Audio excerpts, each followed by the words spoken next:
문재인 대통령은 김진욱 헌법재판소 선임 헌법연구관을 공수처장 최종 후보로 지명했습니다.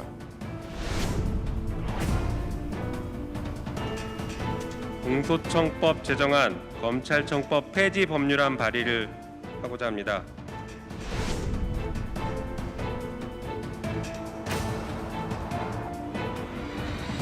검찰 탄압이라 쓰고 검찰 개혁이라고 읽는다. 윤석열 검찰총장이 다시 권한을 회복해서 복직하니까 그거 빼앗겼다고 하는 일 아닙니까?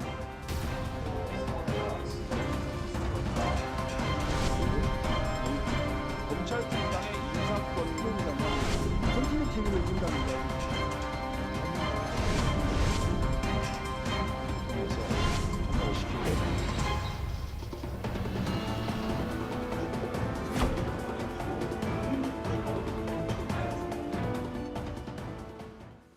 네, 이렇게 한번 소개를 해보겠습니다. 야당 속의 야당. 오늘 인터뷰 36.5에서는 국민의힘 장제은 의원 바로 만나겠습니다. 반갑습니다. 안녕하세요. 예.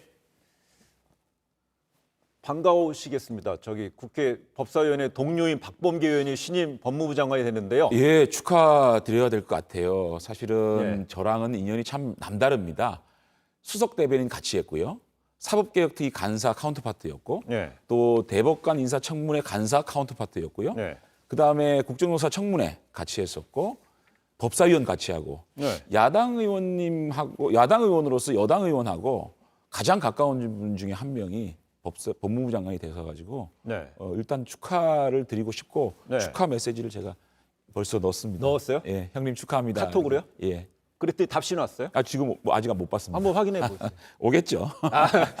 그래서 그러면 청와대가 추미애 장관의 후임으로 박범계 의원을 내정한 배경 가장 중점을 둔 이유는 뭐라고 보십니까? 글쎄 저는 기대 반 우려 반 하고 있습니다. 네. 또 기대적인 측면에서 봐서는 박범계 의원께서 정치력이 좀 있습니다. 네. 그 물밑 대화라든지 대화를 좀 중시하고 또 합리적인 성향이 있기 때문에 이런 꼬인 실타래 같이 얽힌 이 문제들을 좀 정치적으로 네. 잘 풀어갈 수 있지 않겠느냐라는 기대, 그런 점들이 반영이 돼서 정치인 장관을 다시 법무부 장관으로 시키지 않았느냐라는 네. 기대가 있고, 한편으로 우려되는 거는 아무래도 박범계 장관 후보자는 정치적 성향, 정치적 방향이 너무 뚜렷한 분이에요. 네. 그러니까 본인이 소신이 굉장히 뚜렷하기 때문에 추미애 장관이 흐트려 놓은 이런 실타래를 과연 이렇게 좀 합리적으로 풀 수 있을까에 대한 우려가 있습니다. 그래서 그렇다면 기대 반 우려 반 있습니다. 그렇다면 조금 전에 그 박범계 그 내정자에 대해서 정치력도 있고 합리적이다, 대단히 호평인데 그렇습니다. 결국은 야당에서 이번에 이제 법제사법위원회에서 인사청문회를 실시할 거 아니겠어요? 야당에서 저는 회피해야 되는 거 아닌가요? 그럼 스스로 이제 회피해서 청문회는 안 되셔도 되는데. 아니, 청문회 해야죠. 근데 청문회하게 되면 야당에서는 어떻게 짚을 건 짚겠지만 정책적으로 접근했을 때는 흠결이 그닥 없다고 보시는 거예요? 결국은 추미애 장관이 지금까지 해왔던 네. 것들, 예를 들면 수사지휘권을 남발한다든가, 무분별하게 감찰권을 남발한다든가, 또 인사권을 전행한다든가, 네. 이런 것들에 대해서 어떻게 생각하느냐를 묻는 게 가장 중요하다고 생각이 드는 게, 네. 지금까지 추미애 장관이 그야말로 전행을 하지 않았습니까? 인사도 이 검찰을 인정하고 대검 대무차장과 또 검찰국장하고 이 물밑 대화를 통해서 안을 만들고, 그 안을 마지막으로 검찰총장과 법무장관이 만나서 합리적으로 인사를 해왔는데, 그 인사의 관례를 완전히 무너뜨렸고, 또 참 법무부 장관이 가장 절제해서 사용해야 될 네. 수사지휘권, 이것을 남발하지 않았습니까? 네. 이런 것들은 검찰의 독립을 훼손한 것이거든요. 네. 이런 것에 대해서 질문을 해서 박범계 후보자가 어떻게 답변하냐에 따라서 앞으로 박범계 후보자가 어떻게 할 것인가가 나오지 않겠습니까? 그러면 그게 핵심이라고 봅니다. 그럼 자연 이렇게 되지 않을까요? 결국 지난 대검 그 국정감사장에서 윤석열 총장은 검찰총장은 법무부 장관의 부하가 아닙니다, 이런 식으로 강력한 발언을 했는데 결국은 현재 상황에서 법무부 장관은 검찰총장을 지휘합니다. 그렇습니다. 검찰청법이라든지 관련 법률에서 윤 총장이랑은 관계 설정을 어떻게, 그 분명히 야당에서 질문할 것 같아요. 어떻게 관계 설정할 것인지. 근데 그거는 박범계 후보자가 어떻게 할지는 제가 잘 모르죠. 예. 다만 검찰을 준사법기관으로 인정하는 네. 그 가운데에서 지휘권을 최소화해야 된다고 생각합니다. 그것이 선행되지 않으면 또다시 검찰과의 갈등은 반복될 수밖에 없는 거거든요. 네. 그렇기 때문에 법무부의 후보자가 그동안 법사위에서 오랜 활동을 했고 또 합리적이고 또 정치적으로 이 문제를 풀기 위해서는 검찰이라는 이 준사법기관으로서의 어떤 위상 네. 이것을 인정하는 가운데서 법무부 장관에 부여된 수사권, 지휘권이라든지 이런 지휘권을 절제된 가운데서 사용하면 이 문제는 좀 풀 수 있지 않을까라는 생각을 합니다. 지금 이제 눈길 끄는 것은요. 박범계 의원은 현재 법제사법위원회입니다. 가뜩이나 국회의원이 장관 후보자가 되게 되면 현역은 절대 지지 않는다. 현역 불패라는 뭔가 국회 내 전통이 있는데 이건 관습이잖아요. 안 좋은 건데 이번에도 결국은 법사위원이에요. 또 이번에는 어떻게 근데 될 것 같아요? 그거는 국회의원들 불패시나 네. 그거는 선거를 통해서 국민들로부터 선출을 받은 사람이잖아요. 그러면 그 선거 과정에 엄청난 그 검증이 계속되는 거거든요. 네. 그렇기 때문에 1차 국민들로부터 검증받은 사람이기 때문에 청문회에서도 뭐가 많이 안 나오는 거죠. 네. 그것이 국회의원이 국회의원을 봐주고 그런 건 아니라고 생각합니다. 그리고 이번에 앞서서 오늘 오전에는 그 공수처장 후보자로 이제 김진우 헌재 선임 연구관이 됐잖아요. 판사 출신이래요. 근데 경합했던 게 이건희 검사 출신의 이건희 권익위 부위원장입니다. 왜 지금 근데 여기서 야당에서는 김진우 후보자에서 되게 반대 많이 했잖아요. 저는요, 공수처장 김진욱 씨가 지명된 거에 대해서 이분이 어떤 분인지 잘 모릅니다. 네. 그런데 어떤 분이 공수처장으로 추천된 것이 중요한 게 아니고요. 민주적 정당성, 절차적 정당성을 확보하지 못한 인사는 늘 공정성과 형평성의 문제가 발생되고 그 형평성의 문제가 발생되면 결국은 승복의 문제가 따르는 거거든요. 민주적 정당성이 없으면 승복이 안 되는 겁니다.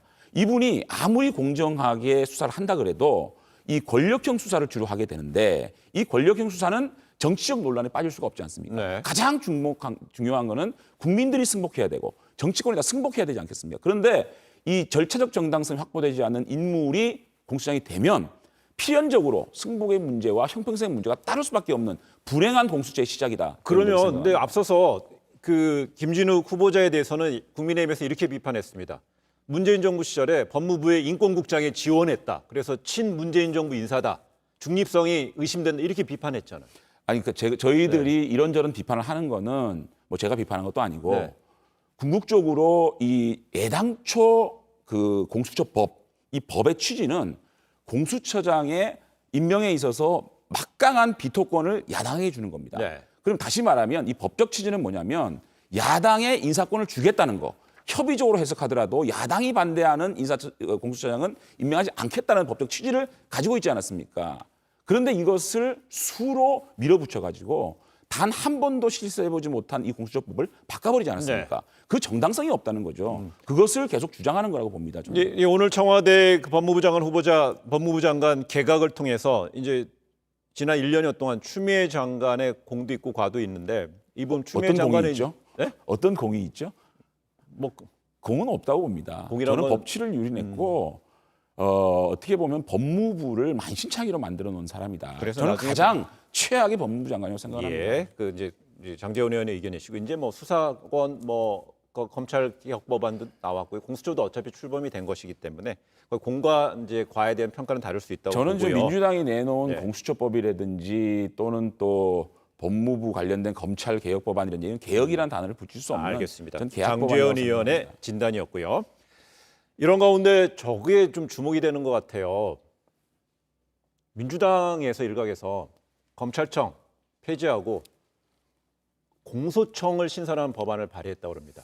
저는 이성과 상식을 잃어버리고 감정으로 정치를 하겠다는 사람들이라고 생각을 해요. 상식이 저는 완전히 사라진 거라고 생각을 합니다. 정말 마음에 안 든다고 검찰을 없애버립니까? 네. 그런 발상 아니겠습니까? 검경 수사권 조정은 필요합니다. 네. 검찰을 개혁해야 되고 검찰의 수사권을 최소화시켜야 되는 건 필요해요.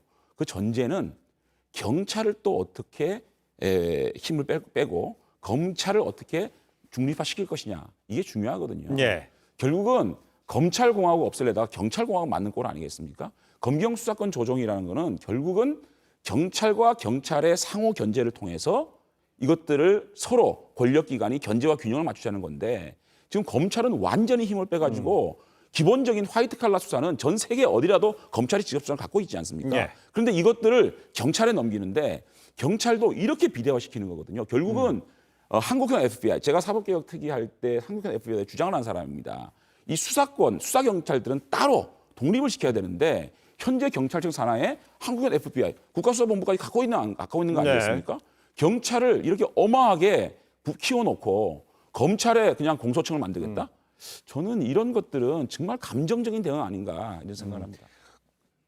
또 여권 일각에서는 이 얘기 나옵니다. 윤석열 총장에 대한 탄핵론에 대해서도 조금 많이 얘기가 나왔어요. 여기에 대해서 분명히 장제원 의원 나름의 이제 진단이 있을 것 같아요. 아니 2개월 정직도 못 시켰는데 네. 어떻게 탄핵 파면을 시킬 수가 있다고 생각합니까? 그 발상 자체는요. 저는 기본적으로 감정적으로 모든 걸 대하는 겁니다. 네. 법원의 판단에 대해서 분풀이하는 거 아니겠습니까? 수의 힘으로 자신이 가진 권력으로 법원에 분풀이하는 거거든요.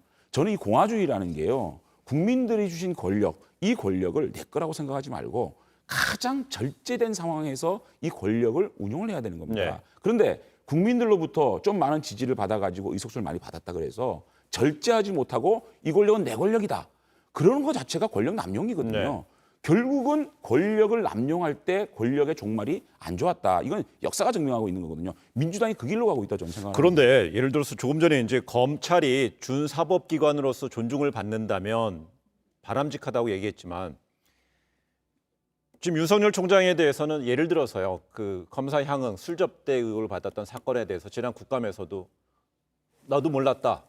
보고받고 문제가 있으면 사과하겠다. 근데 그 뒤로 뭐 사과가 없었죠. 그다음에 이제 직무정지됐다 그 복귀했을 때 법치주의, 뭐 민주주의 강조했죠. 상식을 강조했는데 네. 그럼 그 검찰이란 큰 조직의 수장으로서 네. 그 본인의 어떤 피해 부분을 되게 강조하는데 대국민 사과의 부분 왜 사과를 해야 되죠? 만약에 예를 뭘 들어서 잘못했죠? 근데 검찰총장이 잘못한 게 있어야 사과를 하죠. 검찰이라는 지금 그 하나하나의 징계 사유 그것이 확정된 게 있습니까? 근데- 징계 사유가 어떤 것들이 예를 들면 나 정치 안 하겠습니다라고 말해야 정치 중립을 지키는 겁니까? 예를 들어서 만약에 그 국민의힘에서는 법원 판단을 상당히 존중을 하잖아요. 그렇습니다. 이번에 행정법원에서의 그 직무정지 2개월에 대해서 그 집행정지에 대한 인용하면서 얘기했잖아요. 징계 사유가 위법한 건 아니라고 그랬잖아요. 징계 사유가 분명히 있다, 혐의가 있다는 거를 세네 네 군데를 인정을 하고 있잖아요. 아, 그거는 읽어보세요. 근데- 자세하게 읽어보셨어요? 아 그럼요. 자세하게 읽어보십시오. 참 잘못된 것이다. 다만 이것이 어떻게 쓰여지고 자주 만들었는지는 따져봐야 된다고 네. 나와 있습니다. 이게 징계 사유가 될 것인지에 대해서는 따져봐야 된다고 아니, 얘기했거든요. 제가 드렸던 본안 소송이 질문은- 나온 다음에 윤 총장이 해야 될 일이라고 제가 생각합니다. 두세 번 꼼꼼히 봤는데요. 네. 그 법원 주요 재판부 사찰 문건에 대해서는 앞으로 이런 거 꼭 하면 안 됩니다라고 얘기를 했고, 그다음 채널A 사건에 대해서도 감찰 방해한 거 혐의가 있고 정치적 중립 위반 부분에 대해서도 그 검찰에서는 그 검찰총장으로서는 그렇게 해서는 안 된다는 부분을 명시적으로 아니요. 판결문에 들어 있었기 때문에 제가 질문 드린 거예요. 그것이 징계 사유까지는 가야 되는 겁니다. 네. 지금까지 관행이라면은 그것을 고치면 되는 것이고요. 네. 검찰총장으로서 본인이 공정하게 일을 집행했다고 생각할 수 있는 알겠습니다. 겁니다. 다만 그래, 알겠습니다. 법원이 그렇게 판단했다고 하면 그것이 징계 사유가 돼야지 사과를 해야 되는 거 아닙니까? 아직까지 징계 사유라고 확정되지 않았고 더 따져봐야 될 문제라고 얘기를 하거든요. 알겠습니다. 근데 그래서- 그거를 검찰총장이 사과를 하라는 거는 이해가 안 글쎄요. 되고요. 만약에 대통령- 그런 것들로 통해 가지고 윤석열 총장을 직무 배제시키고 징계를 참 그 절차적인 위반을 하면서까지 징계를 했지 않습니까? 예. 그런데 이거는 상식과 절차가 잘못됐다라고 얘기하는 윤 총장의 사과를 하는 거는 저는 잘못됐다고 생각합니다. 쌍방으로 얘기하는 거 아니겠습니까? 그래, 제가 드렸던 질문은요. 문재인 대통령 인사권자로서 이제 국민께 사과를 했고 추장관 오늘 인사 대상자가 됐지만은요. 오늘 이제 뭐 그동안의 그 징계 절차를 진행하는 데 있어서 또 국민께 대단히 송구하다는 입장을 냈는데 직접적인 이해 당사자인 윤석열 검찰총장의 입장에 대해서 많은 국민들은 좀 듣고 싶어 하는데 아무런 반응이 없었기 때문에 거기에 대해서 장제원 의원은 어떻게 판단하는 제가 질문을 드렸던 거예요. 헌법 정신과 법치주의 그리고 상식을 지키기 위해서 최선을 다하겠다라는 얘기를 하지 않았습니까? 네. 그것을 또다시 직무를 환원시키면서 육성으로 한다는 게 저는 그것은 오히려 더 정치적인 행위라고 생각합니다. 알겠습니다. 직무 배제에서 돌아올 때 육성으로 그 말을 하지 않았습니까? 똑같은 케이스거든요. 그리고 똑같은 케이스에 대한 똑같은 판단에 대해서 또다시 언론에 나와서 육성으로 한다는 건 오히려 더 정치적인 행동이 아니었을까요? 알겠습니다. 그렇게 진단하셨군요. 네, 앞으로 이제 그 박범계 그 장관 후보자의 인사청문회에 있어서 국민의힘의 대응 방향 뭐에 대해서 이제 법제사법위원인 장재훈 의원의 이제 입장도 좀 궁금해서 지금 질문드려봤고 또 장 의원은요, 이 국민의힘 야당 내에서 또 야당이라는 얘기 나오는데 지속적으로 혹은 아주 잊을만하면 김종인 비대위원장의 리더십에 대해서 좀 문제를 제기하고 있는데. 이게 본인의 그 어떤 분명히 김종인의 리더십에 아주 문제가 있는 거예요? 아니면 그런 입장을 자주 내시나요? 잘 하시라고요. 지금 그러니까 못하는 건 김종인 뭐고 비대위원장은 굉장히 폐쇄적인 리더십을 가지고 네. 있고요. 권위적인 리더십을 가지고 있어요. 그분의 메시지가 좋더라도요. 그 메시지를 내고 우리 정당을 운영하는 데 있어서 폐쇄적이거나 권위적으로 가서는 안 되거든요. 네. 문재인 대통령께 계속 우리가 주장하는 게 뭐예요? 전행하지 말라는 거 아닙니까? 네. 문재인 대통령의 전행이나 김종인 위원장의 전행이나 뭐가 다르죠? 저는 그것을 계속적으로 지적하는 겁니다. 정치의 본질은요. 이 권력에 대해서 바로 갈 수 있도록 쓴소리하고 바로 갈 수 있도록 비판하고 그것이 국민적 공감대를 얻으면 네. 자신에게 그것을 운영할 수 있는 기회가 오는 거 아니겠습니까? 예. 그러니까 저는 대한민국 가장 큰 권력 문재인 권력 그리고 우리 당에서 가장 큰 권력을 가지고 있는 김종인 비대위 잘못된 부분에 있어서는 저는 바른 소리를 하고 지적하는 거라고. 예. 우리 국민들 올 한 해 코로나 때문에 힘들고 또 정치권에서의 어떤 협치보다는 싸우는 모습이 많이 지쳤습니다. 새롭게 검찰 개혁을 끌 인물들도 이제 면면이 드러났습니다. 새해에 어떤 모습으로 다가갈지 국민들께 좀 비전 긍정적인 메시지 제가 한 20초 동안 시간 드리겠습니다. 지금 대한민국 정치가 많이 혼란스럽고 싸우는 핵심이 뭐냐면 상식을 잃어버렸다고 생각합니다. 상식으로 돌아오고 보편적인 국민이 납득할 수 있는 정치로 돌아온다 그러면 국민들이 그 정치에 박수를 치지 않을까요? 이 코로나 때문에 너무 지친 우리 국민들께 늘 싸우는 모습 보여드려서 죄송하고요. 어쨌든 문재인 정권도 이제 지지율이 많이 떨어졌습니다. 국민 통합과 상식에 기반한 정치를 해주신다 그러면 야당도 적극적으로 협조할 용의가 있다는 말씀을 드리고 새해 복 많이 받으시길 부탁드립니다.